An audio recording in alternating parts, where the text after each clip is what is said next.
आधार केन्ता करी डाउनलोड करमा। पहला जिमा क्रोम के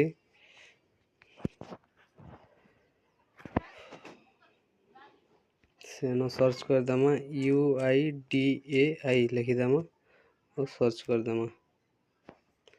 तापरे भाषाटा दे दमा इंग्लिश दे दमा।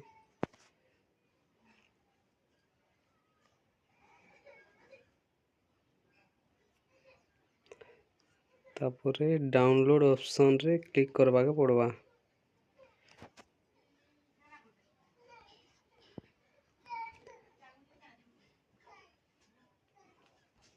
तापरे आधार नंबर दे दमा आउ कैप्चा दे दमा। तापरे सेंड ओटीपी रे क्लिक करमा।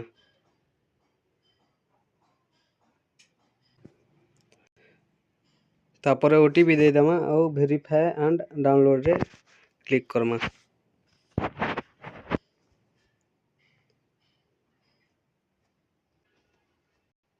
तापरे डाउनलोड हैला पुरे इनो पासवर्ड देबा के पड़बा। इनो पासवर्ड काना देमा कि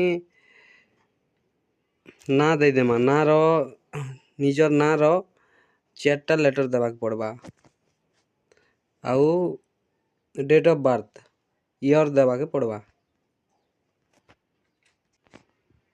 तापरे डन रे क्लिक कर दमा ओके रे क्लिक कर दमा। तापरे आधार टा आसी जीवा।